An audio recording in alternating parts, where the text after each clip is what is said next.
প্রতিটা মানুষের ভ্রমণ করা উচিত। অন্তত 1 মাসে যদি ভ্রমণ করতে না পারেন 6 মাস, 6 মাসে যদি ভ্রমণ করতে না পারেন 1 বছর, প্রত্যেকটা মানুষের অবশ্যই ভ্রমণ করা উচিত। হ্যালো ভিউয়ার্স, আমি কক্সবাজার চলে আসলাম ভ্রমণে। যে দেখছেন ডলফিন মোড় কক্সবাজার কলাতলি বিচে চলে আসলাম।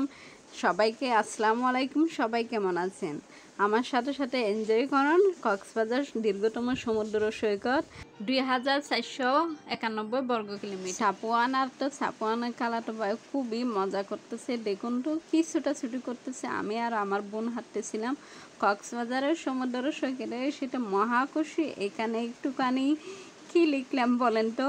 আসলে ভালোবাসার মানুষের নামটা একটু লিখে দিলাম, সাগরকে সাক্ষী রেখে। এখানে সাপুয়ান আর তো সাপুয়ানের কালাটো ভাই ওর বেস্ট ফ্রেন্ড সাপুয়ানের বলতে পারেন। আসলে বাচ্চাদেরও মাঝে মধ্যে ঘুরতে নিয়ে যেতে হয়। দেখুন খুবই মজা করতেছে ওরা 2 বন্ধু মিলে, 2 ভাই মিলে।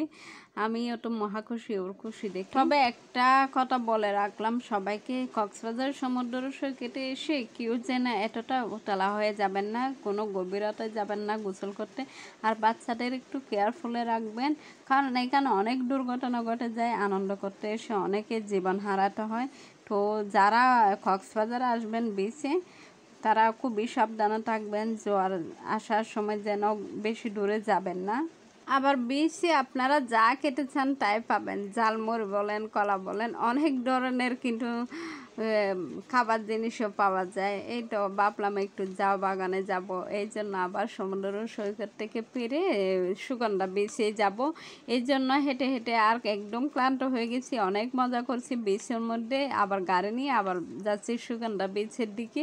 এটা ডলফিন মোড়টা দেখে, ডলফিন শব্দ সরি, ওইটা দেখে না আমি ফুরাই ফিদা, বুঝছেন? এতটাই ভালো লাগছে। ও একটা কথা তো আপনাদের বলা হয়নি, কক্সবাজার যদি ছবি তুলতে যান ক্যামেরাওয়ালার সাথে আগে ভালো করে কথা বলে নেবেন, কয়টা আপনি পিকচার তুলবেন। এই তো যাও বাগানে চলে আসলাম, খুবই দারুণ লাগতেছে ভিউটা। কক্সবাজার মানে জেনুকের সমারোহ দেখুন। আবার বেঁচে আসলাম, তারপর বেচ থেকে কী করলাম, আবার ফুচকা খেতে চলে গেলাম। ফুচকাটা ওয়াও, কক্সবাজারের ফুচকাটা কিন্তু একটু দারুণ, খুবই ভালো লাগে আমার কাছে। সুগন্ধা বিচের পাশাপাশি কিন্তু একটা শিশু পার্ক আছে, ওই শিশু পার্কে নিয়ে আসলাম সাপুয়ানকে। সাপুয়ান তো খুবই আনন্দ করতেছে, খুব ছুটাছুটি করতেছে। দেখুন কি অসাধারণ পরিবেশটা, কিন্তু তেমন কেউ ছিল না আমরা যখন গেছি। তো আরও ও একা পাইছে পার্কটা, খুবই ছুটাছুটি করতেছে, খুব এনজয়। আসলে এটা মার্কেটে আসার সময় দেখলাম, খুবই আমার কাছে ভালো লাগছে, এই জন্য ক্যামেরা বন্ধ করে নিলাম। কিন্তু সাপুয়ান একদম ক্লান্ত, দেখছেন না ক্লান্তভাবে হাঁটতেছে। ওকে তো থামানো যায় না কোথায় বের হলে। ওর আনন্দ দেখে তো আমি নিজেই অনেকটা ভালো লাগতেছে আমার কাছে। সারাদিন ঘর থেকে বের হতে পারে না, স্কুলে যাওয়া আসা, তারপর পড়াশোনা, একটু একটু বাচ্চাদের বিনোদনও দিতে হয় বা ঘুরতে নিয়ে যেতে হয়। খুব মজা করতেছে সাপুয়ান আর সাপুয়ান কালাটা ভাই। আমার ভিডিওটা এতটুকু। সবার কাছে কেমন লাগছে অবশ্যই কমেন্টস করে জানাবেন। সবাই ভালো থাকবেন।